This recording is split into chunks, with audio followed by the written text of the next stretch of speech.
Christmas Eve had always been a complicated affair for the Martinez family, but this year carried an unusual weight. The moment I stepped through my mother's front door, a sense of tension gripped me. Parked in the driveway gleamed a silver Mercedes, polished to perfection.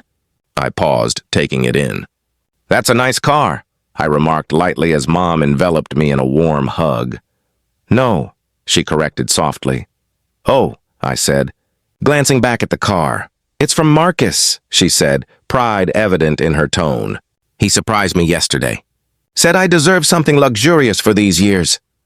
From the kitchen, Marcus emerged, his usual air of self-assurance unmistakable. At 35, he had established a lucrative career as a financial advisor, and he never missed a chance to highlight it. His wife, Jennifer, followed, carrying their identical twin daughters. "Hey, little brother," Marcus greeted, his tone layered with subtle condescension. "Still driving that old truck, huh?" I asked, calm and unbothered. "It gets me where I need to go," I added, shrugging. "David, you need to think bigger," Marcus said, adjusting his expensive tie. "Mom's told me about your little auto repair shop. Maybe it's time to pursue something more substantial." I had heard this line of conversation countless times over the last 8 years. After leaving my corporate job, I had built Martinez Motors quietly from a small garage into a sizable business, far beyond what my family imagined. Explaining that now seemed unnecessary. They had already formed their opinions. "The shop keeps me busy," I said simply. "Busy isn't enough," Marcus replied. "Mom, we should tell him." Mom hesitated. "Marcus, maybe we should wait until after dinner." "No time like the present," he countered, draping an arm around her shoulders. "David, Mom's made a decision about her living situation. With Dad gone these past 2 years, she shouldn't be alone in this house." I nodded slowly, anticipating what was coming next. She was planning to move in with Marcus and Jennifer. The idea was to provide her comfort, the security system, a pool, and Jennifer, who could keep her company during the day. "That sounds like a great arrangement," I said honestly. "You should be wherever you feel happiest." Marcus appeared slightly surprised at my easy acceptance. "Glad you understand this is what's best for her," he said. "And don't worry about the house," he continued. "Jennifer and I will handle the sale. The market is strong. Mom deserves top dollar." Dinner that evening was dominated by Marcus, who regaled us with stories about his investments, neighborhood research, and plans for Mom's health care. He had prearranged her new doctor, organized her finances, and mapped out senior activities nearby. "The best part," he said as Jennifer brought dessert, "is she won't have to worry about anything. I'll manage her appointments, her finances, everything. She can relax and enjoy being a grandmother." I observed Mom's face as he spoke. She smiled politely, but a subtle shadow of doubt crossed her expression. "That's very generous of you, Marcus," I said. "Well, someone has to step up and take responsibility," he replied. "Mom needs someone who can properly care for her." The implication hung heavily in the air. I was the brother who had chosen hands-on work over a traditional career, who lived modestly, drove an older truck, and seemed to fall short of his brother's standards. After dinner, I stayed behind to help Mom tidy the kitchen while Marcus and Jennifer bundled their tired daughters into their coats. "David," Mom said quietly, "I want you to know this isn't personal. I'm grateful for everything you've done since your father passed." "Mom, you don't need to explain," I said. "Marcus can provide things I can't. But I've been here, yard work, repairs, doctor appointments. I'll continue, no matter where you live." She hugged me tightly. "I know, sweetheart. This decision is practical, not personal." Later, during gift exchanges, Marcus frequently checked his phone. Eventually it rang, and he left the room, his voice rising with frustration. He returned minutes later looking exasperated. "Jennifer, we need to leave soon." "There's a problem with the Mercedes," he said. "What kind of problem?" Mom asked, concerned. "Some issue with financing. The dealership says the loan wasn't approved properly. I'll handle it after Christmas," he dismissed, waving his hand.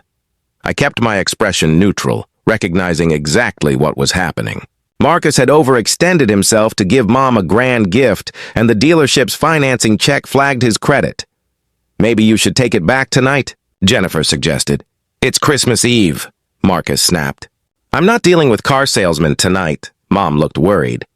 Marcus, if the car isn't properly paid for, I shouldn't be driving it. It's fine. I'll fix it tomorrow.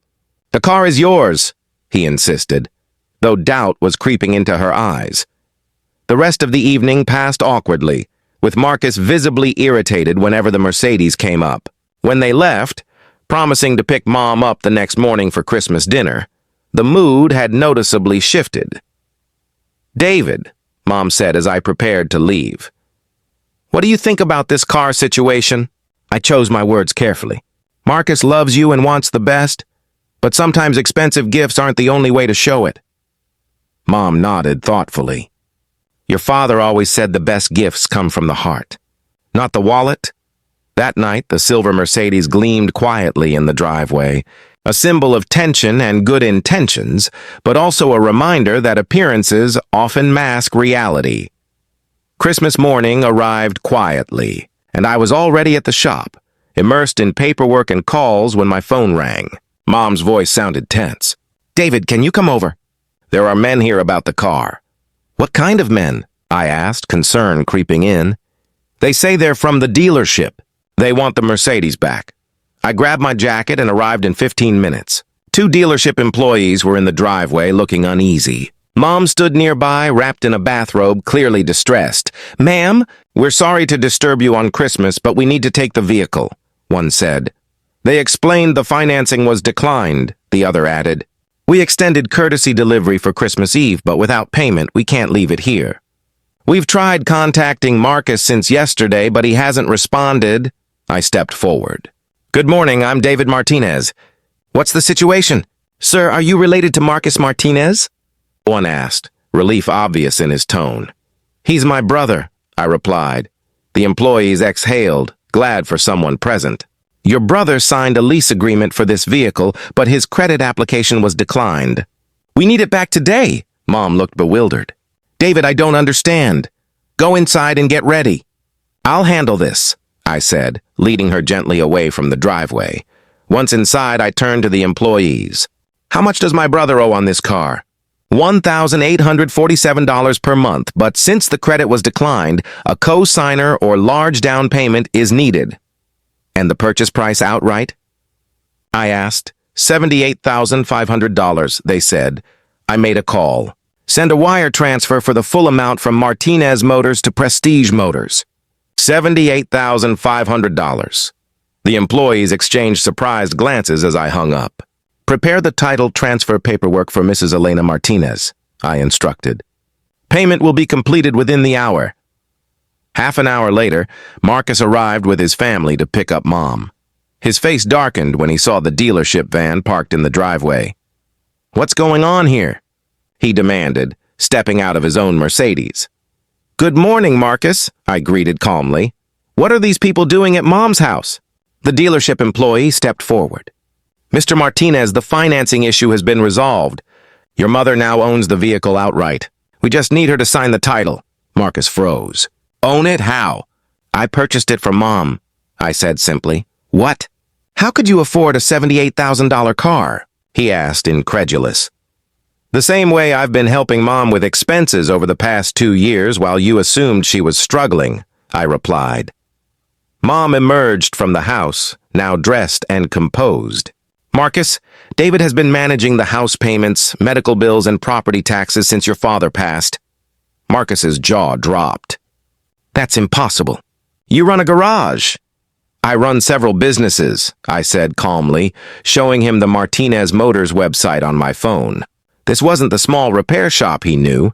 It displayed all 12 locations across 3 states, employing over 200 people and generating millions in revenue annually. Jennifer peeked over Marcus's shoulder. $47 million in revenue last year? Yes, I said. That was a strong year. I built this from the ground up. Marcus sat heavily on the steps, stunned. Why didn't you ever tell us? You never asked, I said. Every conversation you lectured me about getting serious with my career. I let you think what you wanted. It was easier than arguing. But you live in that apartment, Marcus said, still in disbelief. I like it. It's close to work and fits my life. The truck is practical, reliable, and sentimental. Dad taught me to drive in it. Mom looked between us, realization dawning. David, when you offered to help after Dad died, I meant it. I've been helping because I wanted to, not out of obligation, I assured her. Marcus remained silent, absorbing the truth. If you have all this money, why let me think I was the successful brother? You needed to believe that. Success isn't only about money. You've built a beautiful family and a career you're proud of. My business being larger doesn't diminish what you've accomplished, Jennifer approached cautiously. We had no idea, David. I thought we were struggling just to cover our own bills. Marcus always wanted to provide for Mom, but we were barely managing. There's no shame in that, I said. Raising twins is expensive. Marcus did his best, but he couldn't meet the promises he made for Mom's care. The guest suite needed renovations. Insurance didn't cover extra household members. And the Mercedes was financed at 23% interest because his credit was maxed out. Mom sat beside Marcus. Why didn't you tell me? I wanted to be the son who could take care of you. David seemed content with his small life. I thought I was the one making it happen, Marcus admitted. You are, I said firmly. You provide, love your family, and have built something meaningful. Just differently from me, that doesn't make it less valuable. The dealership paperwork was completed, and the employees left. The Mercedes gleamed between us in the driveway, a tangible symbol of the misunderstandings and assumptions of the past years. Marcus looked at Mom. Maybe you should stay in your own home. David's right, he admitted. I can't actually provide everything I promised. After seeing how you've been managing, Mom, maybe you don't need to move anywhere. Mom smiled. I need both my sons in my life. David, your help has been incredible, but I don't want you to feel obligated financially. And Marcus, I don't need grand gestures. I need honesty and presence. Marcus walked over. David, I owe you an apology. You don't owe me anything, I said. Yes, I do. I've been condescending for years, assuming your path was lesser. Let me finish. You've quietly cared for Mom while I bragged. You built an incredible business while I lectured.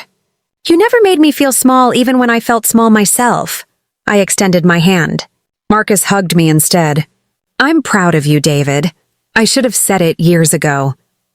After the dealership left and the paperwork was signed, a calm settled over the driveway. The Mercedes sparkled in the morning light, no longer a symbol of tension or misunderstanding, but of clarity and honesty. Marcus, still seated on the steps, looked exhausted but contemplative. I think maybe staying here, in our own home, is best for Mom, he said quietly. I agree, I said. You've been worried about providing, and I've been worried about how you see me. Maybe the best thing we can do is focus on supporting Mom together. Mom joined us, linking her arms with both of us. You know what I need more than anything? She asked. Tell us, Marcus said. I need both my sons fully in my life. Not just physically, but honestly, fully present. I don't need grand gestures. I don't need expensive gifts. I need you both to be yourselves, together, and honest with me. Marcus nodded, looking at me. I can do that. I've been so focused on providing, I forgot what really matters. And I'll continue helping where I can, I added. Not because I have to, but because I want to. I love being part of your life. Mom smiled, a mix of relief and happiness spreading across her face. That's all I've ever wanted. The conversation shifted naturally, no longer competitive, no longer about proving who could do more. We began talking about practical matters, but in a cooperative way. Marcus asked genuine questions about how I ran Martinez Motors, curious about operations, challenges, and successes.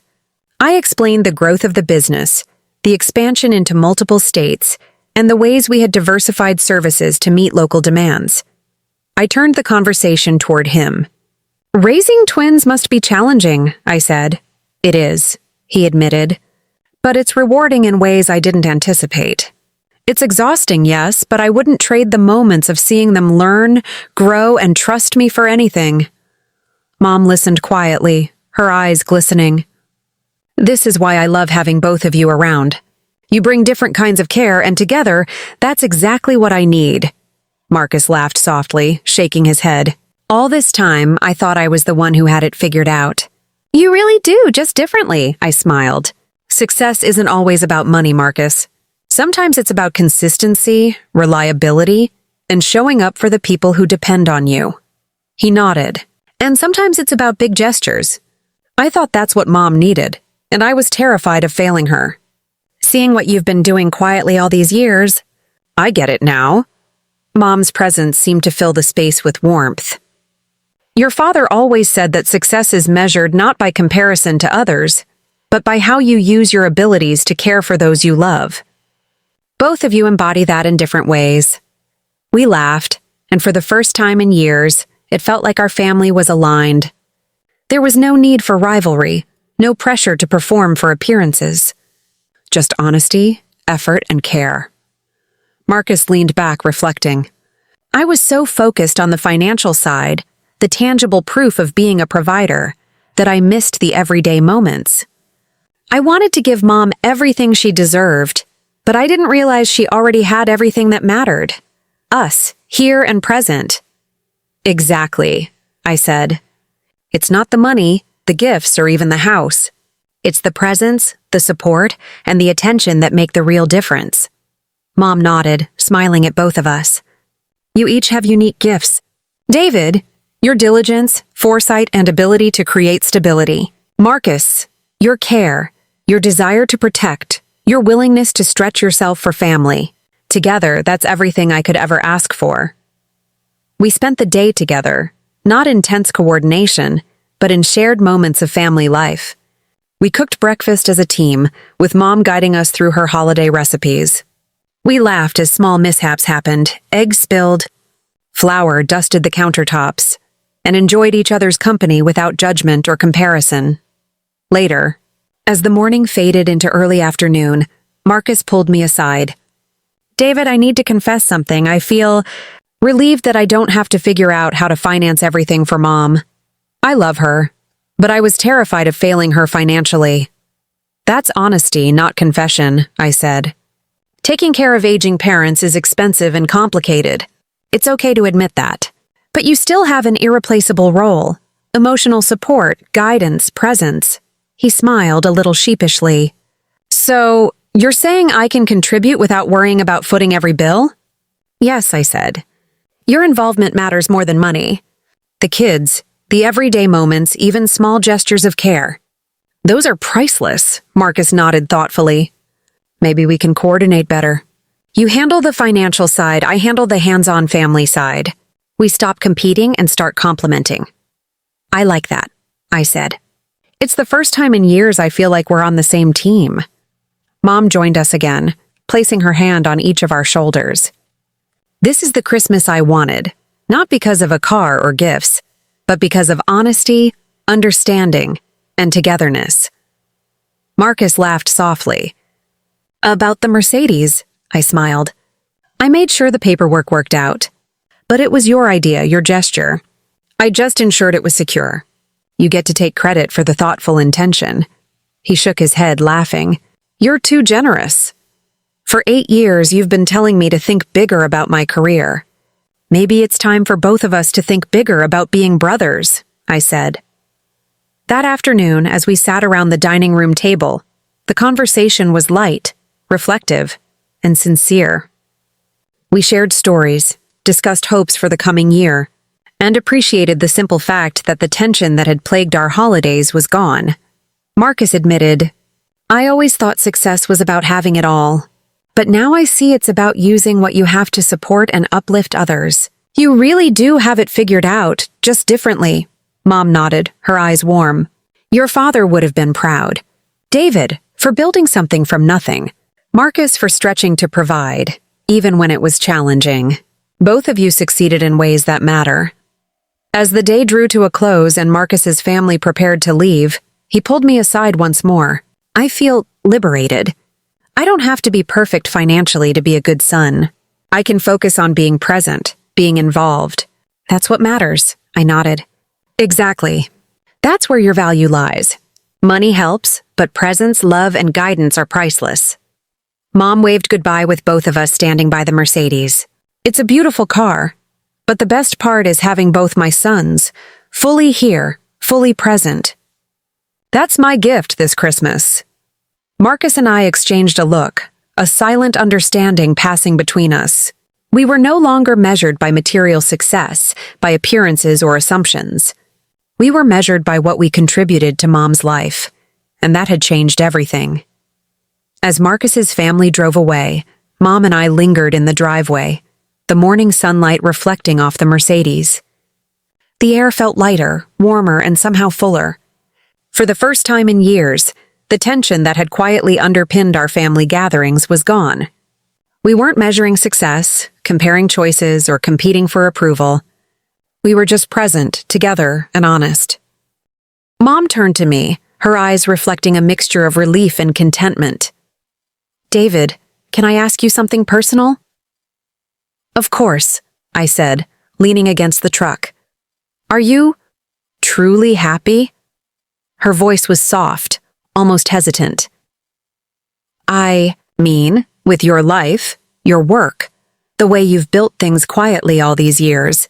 I paused. Happiness had always been complicated. Satisfaction in work, pride in achievement, love for family. It wasn't a single emotion, but a mixture. "Yes, Mom," I said finally. "I am happy. I love what I do. I love being able to help you. I love having my family back. I love the fact that Marcus and I are finally aligned." She smiled, squeezing my arm.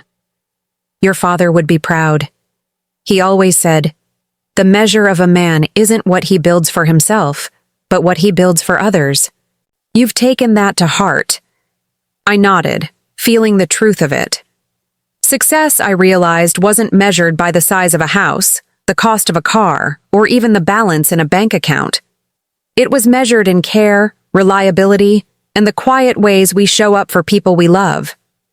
Marcus had been right to want to provide for her, but I had learned something he hadn't yet fully seen. The most meaningful support isn't always the most visible. Driving back to my apartment in my old pickup, I reflected on the day. I thought about Marcus, about how he had genuinely wanted to do what he believed was best. He had been blinded by his own assumptions and fears, just as I had once allowed him to believe he was the more successful brother. But now, the assumptions were gone. The truth was out, and it had freed us both. This Christmas, the lesson wasn't about gifts, luxury, or even family expectations. It was about clarity, presence, and mutual respect. We could stop competing. We could stop hiding truths to protect each other's egos. We could simply support each other in ways that mattered. Later that evening, I called Marcus. We spoke at length, not about business or finances, but about plans for the upcoming year, ways to spend time with Mom, and even shared anecdotes about childhood memories neither of us had mentioned in years. The conversation was easy, genuine, and restorative. It was the beginning of a new rhythm in our relationship, one built on trust rather than appearances. As the days passed, the impact of that Christmas became even more apparent. Marcus started, inviting Mom to spend time with his daughters, showing her the small moments of family life she had missed while worrying about bigger logistics. I continued managing practical support, covering bills, coordinating appointments, and keeping the household running smoothly. It wasn't a heroic act. It was simply the natural course of care, facilitated by years of understanding and effort. One evening, as I prepared to close the shop, I realized something else. The story of the Christmas Mercedes, the tension, and the reconciliation had changed more than just our family dynamics. It had reshaped my understanding of my own life, my achievements, and my priorities. I had spent years quietly building something substantial, but the real reward wasn't the revenue or the accolades. It was the ability to help those I loved, to make a tangible difference in their lives, and to bridge gaps that had been left by misunderstanding and pride. Success, I finally understood, came in many forms. Marcus's achievements were real and valuable. His dedication to his family, his career, and his responsibilities mattered deeply. But so did mine. My business, my choices, my day-to-day efforts. To support Mom, these weren't lesser because they were quiet. They were just different, equally significant, and perhaps even complementary. Mom called that evening to thank me again. "David, I can't tell you how relieved I feel. I have both of you in my life. I have independence, support, and love. I have everything I need." "Mom, you've always had everything you needed," I said.